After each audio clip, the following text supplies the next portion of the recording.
बधाई हो, एक तो आप लोगों को सिलेबस आपने खत्म कर लिया। अपना एक पहला पड़ाव पूरा कर लिया। पहले पड़ाव का मतलब ये होता है कि एक बार चीजें आपको अपने नोट्स में रखनी पड़ती हैं। लड़ाई लड़ने के लिए हथियार औजार कहीं की धारदार बनाने होते हैं, तैयार करने होते हैं। तो ये जो दौर है वो कहीं इसी चीज के लिए था। खैर जो भी है, नीट से टफ कोई एग्जाम नहीं होता और नीट से इजी कोई एग्जाम नहीं होता। बट टफ तो इसलिए कि यार बहुत बड़ा देश, बहुत बड़ा है और सबसे ज्यादा जो नंबर ऑफ एस्पिरेंट है वो कहीं की नीट में बैठने वाले होते हैं। और कहीं की सबका एक ड्रीम होता है, मेडिकल प्रोफेशन का एक अलग चार्म तो होता ही है। और सबसे इजी मैं इस पॉइंट ऑफ व्यू से मानता हूं, हम लोग तो देखते हैं हमारे पास तो ज्यादातर बच्चे जो कि भोले बड़े बच्चे आते हैं और सबके सब सामान्य पृष्ठभूमि से। और उसमें बहुतेरे तो ऐसे भी थे जिनको 12वीं पास करने तक ये पता नहीं था नीट कैसे से जाया जाता है, मतलब डॉक्टर कैसे से बना जाता है।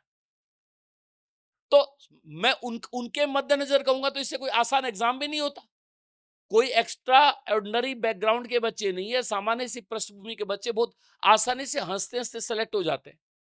अब की बार 14 बच्चे गुरुकृपा के दिल्ली एम्स गए, 14 बच्चे दिल्ली एम्स गए। टोटल 125 ही होते हैं, जिसमें आपकी गुरुकृपा के 14 बच्चे गए। 4 लड़कियां उनमें, टोटल 17 लड़कियां ही पढ़ती है दिल्ली एम्स में। टोटल कितनी लड़कियां है उसमें? 4 गर्ल्स गुरुकृपा की है। कितनी परसेंट?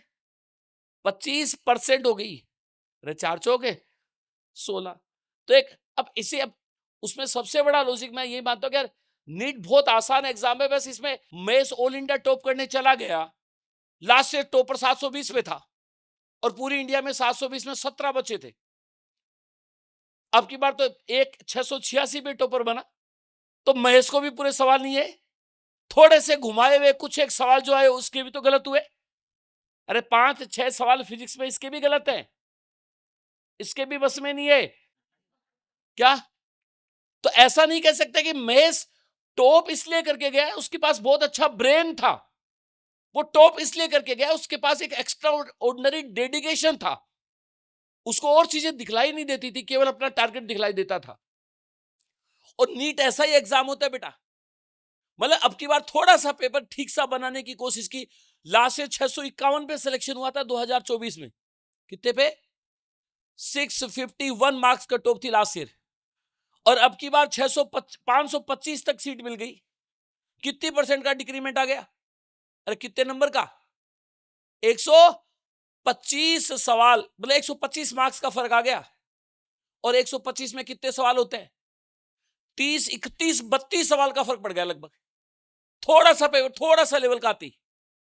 इसका मतलब इस एग्जाम को मैंने कहा ना, क्रैक करने के लिए दिमाग चाहिए ही नहीं, एक सिंसियर फॉलोवर चाहिए।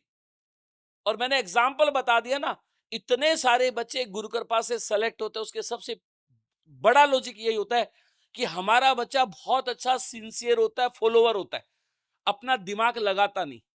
और गुरु कृपा में बच्चे के साथ अच्छी बात यह भी होती है कि उसको दिमाग लगाने की आवश्यकता भी नहीं पड़ती। अब कोई भी पुराना बच्चा, कोई 18 साल 19, मतलब गुरु कृपा का 19 साल कंप्लीट हो जाएंगे 21 मार्च को, फाउंडेशन डे होता है 21 मार्च को, 19 साल पूरे हो जाएंगे। 18 साल पहले, मतलब 19वां बैच का रिजल्ट होगा, तुम लोग पहले कितने रिजल्ट आ चुके? 18 आ चुके।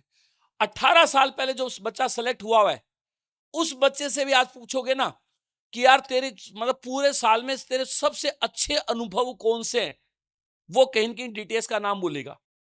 और आज भी कई बच्चे जो मेडिकल कॉलेज में जा चुके हैं, पास हो चुके हैं, उनको आगे फिर नीट की दोबारा प्रिपरेशन करनी पड़ती है। नीट यूजी के साथ साथ नीट पीजी, नीट एसएस और भी होती है नीट।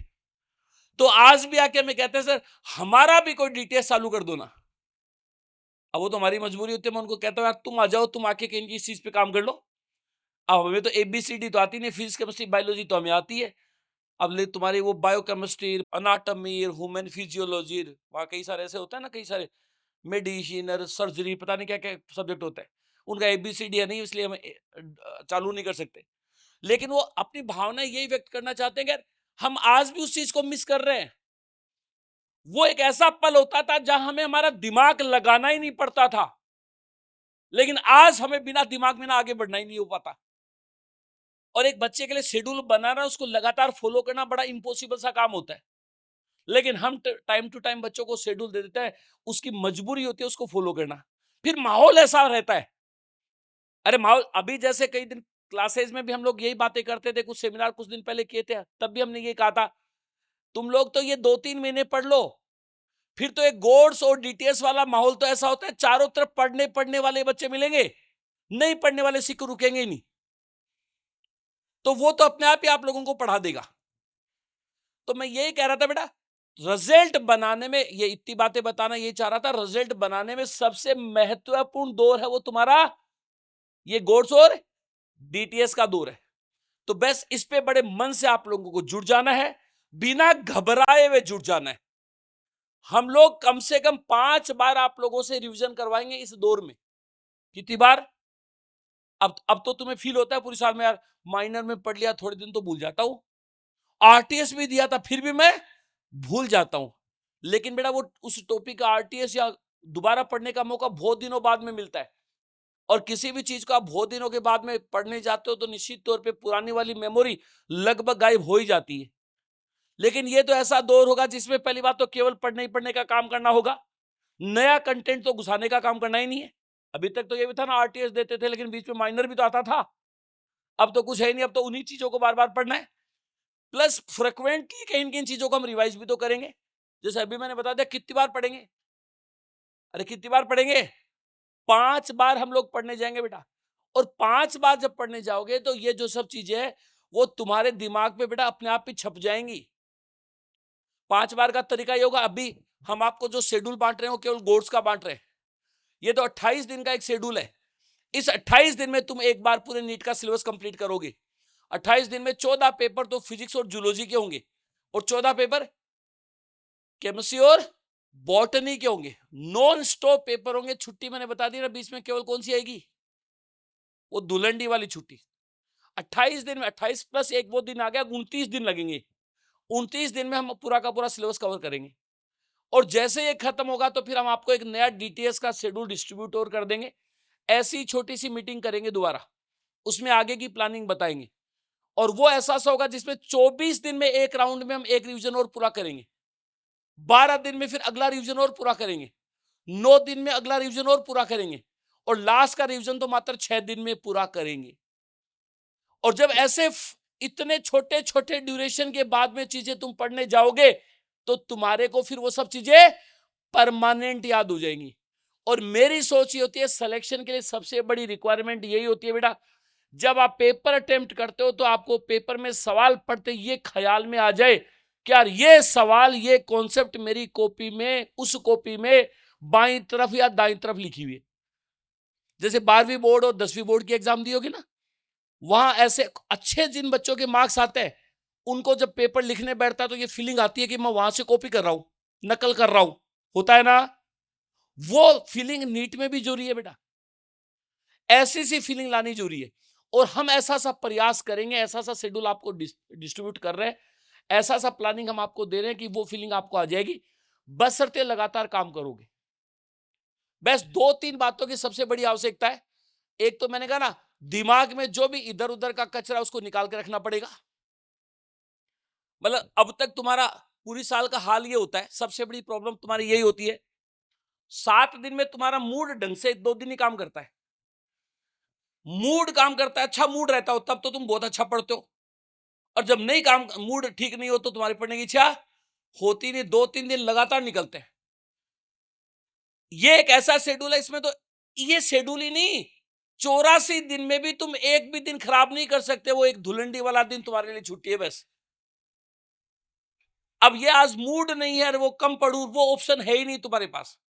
जिस दिन तुमने कम पढ़ाई की, इसका मतलब उस दिन का लॉस तुम लोगों को हो गया। तो सबसे बड़ी आवश्यकता तो है, आपका मन है तो भी पढ़ना पड़ेगा, और मन नहीं है तो भी पढ़ना पड़ेगा। तो बेहतर है कि मन करके ही पढ़ ले। दूसरा, तुम्हारी सबसे बड़ी प्रॉब्लम होती है कि तुम लोग पढ़ने बैठते हो तो कभी भी लंबा टिकते नहीं हो। हर आधे घंटे में बैठते हो, 15 मिनट उठते हो, आधे घंटे में बैठते हो और 15 मिनट में उठते हो। और आजकल तो एक सबसे बड़ा कीड़ा ये भी होता है, मोबाइल सबके साथ होता है।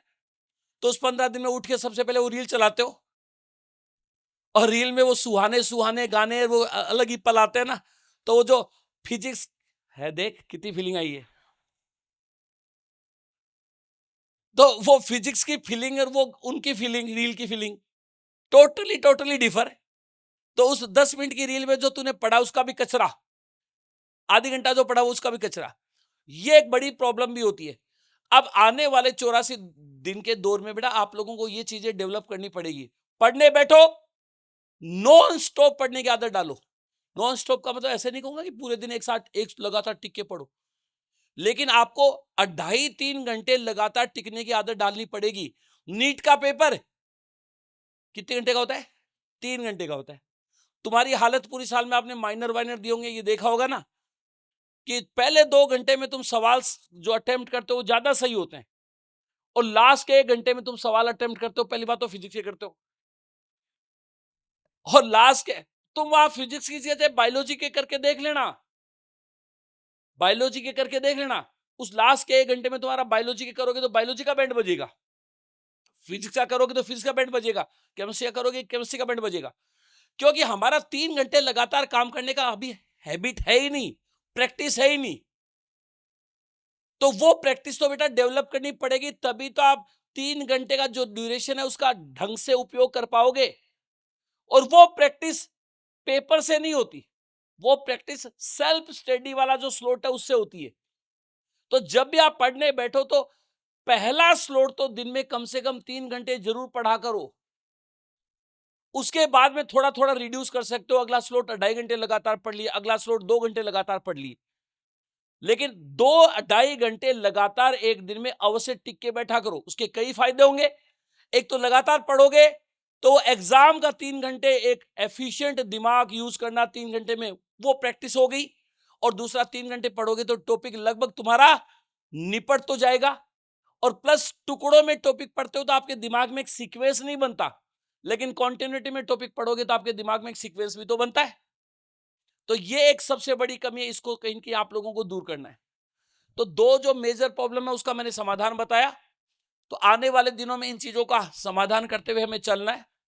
2-3 चीजें मैं टाइम टेबल से रिलेटेड थोड़ा सा डिस्कस करूंगा। अभी नीट तक आप लोगों को जो टाइम टेबल है आप लोगों का, मतलब सबसे पहले अपने सोने का जगने का टाइम टेबल बनाओ, पढ़ने का नहीं बल्कि सोने और जगने का। उसने भी एक बात कही थी, महेश ने भी, कि मेरी पहले पूरी साल इरेगुलर पढ़ने की आदत बहुत थी।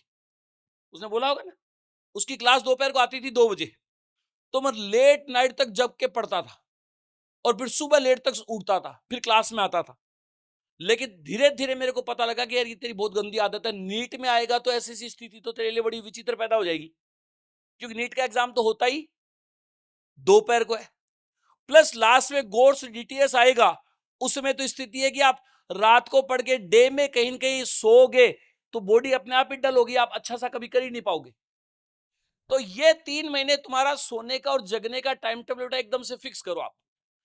फिक्स का ये है कि रात को 10 बजे सो जाया करो। कितने बजे? और सुबह 5 बजे उठा करो। कितने घंटे हो गए? अभी भले ही रात को तुम्हें 10 बजे नींद नहीं आती हो, 2 दिन नहीं आएगी, 3 दिन नहीं आएगी, चौथी दिन अवश्य आएगी। पहली बात तो रात को 9 साढ़े 9 बजे खाना अच्छा सा खाओ, अवश्य 10 बजे नींद आ जाएगी। तो आपको सोने का अपना टाइम टेबल बेटा फिक्स करना है, 10 बजे डेली की डेली सो जाया करो। ये नीट तक आपको यही फॉलो करना है। और सुबह 5 बजे उठा करो। अरे बहुत आधे बच्चे तो, आधे से ज्यादा तो मॉर्निंग की शिफ्ट में आते थे आप लोग, और मॉर्निंग वाले बच्चों को तो सुबह 5 बजे वैसे उठना पड़ता है। तो 10 से 5 बजे सोने का टाइम टेबल फिक्स कर लो, और बाकी का टाइम हमारी पढ़ाई के लिए। अभी गोर्स का दौर चलेगा, उसमें पढ़ने का तुम्हारा तरीका यही होगा, सुबह 5 बजे उठोगे, 5:30 बजे पढ़ना स्टार्ट करोगे, और 5:30 से शाम को 5:30 बजे तक कितने घंटे होते हैं? 12 घंटे होते हैं। 1 घंटा इसमें कहीं की तुम्हारी छोटी मोटी छिजत निकाल दो, इसमें नहाओगे भी अधिकतम 1 घंटा, खाना भी खाओगे अधिकतम 1 घंटा, कितने घंटे बचे? तब अरे एक पूरे दिन में जब क्लास नहीं हो तो हम लोग पूरी साल ये बोलते रहते हैं, जितनी घंटे क्लास उतनी घंटे सेल्फ स्टडी। तो अब तो क्लास वाला टाइम भी तो जुड़ गया। 11 घंटे तुम तो 84 दिन लगातार एवरेज स्टडी दे दो बेटा, आपका काम पूरा हो जाएगा। लेकिन वो एवरेज स्टडी आपकी 11 घंटे की बचे हुए डेज में होनी चाहिए। और वो 11 घंटे की कैसे होगी मैंने बता दिया, सुबह 5:30 से शाम को 5:30 बजे तक, और बीच में ब्रेक भी लोगे, खाना भी खाओगे, वो 1 घंटा निकाल दो। 11 घंटे आप लोगों को पढ़ना है। रात को जाके पढ़ने का ऑप्शन नहीं मिलेगा। 6 बजे से 7:30 बजे आपका पेपर होगा, 6 से 7:30, और 7:30 से 8:30 या 9 बजे लगभग 1 घंटा या 1.5 घंटा आप लोगों के पेपर के डिस्कशन में आपको लग जाएगा। पेपर में आपके कितने सवाल सही हुए, पूरा आ रहा था कि नहीं आ रहा था, सब सेकेंडरी है। लेकिन रात को सोने से पहले आपको वो पूरा पेपर आना चाहिए। और बाकी हम लोग सभी एक ही बात बोल रहे बेटा, कि आप इस 84 दिन को जचा के जी लोगे, इंजॉय करोगे, तो निश्चित तौर पे कहीं न कहीं आपका अगले साल का उत्सव है, वो आपका वेट कर रहा होगा। आप निश्चित तौर पे उत्सव में आओगे। लेकिन यदि कहीं न कहीं आप मजे करोगे, इधर उधर का एनालिसिस करते रहोगे, तो फिर ऐसा सा मौका आप लोगों को नहीं मिलेगा। तो आप सबको ढेरों शुभकामनाएं। आप अच्छे से काम करोगे तो निश्चित तौर पे आपने जो ड्रीम अपने लिए रखा है, या आपके पेरेंट्स ने जो आपके लिए सोच रखा है, वो जरूर आप लोग अचीव करोगे। All the best. धन्यवाद।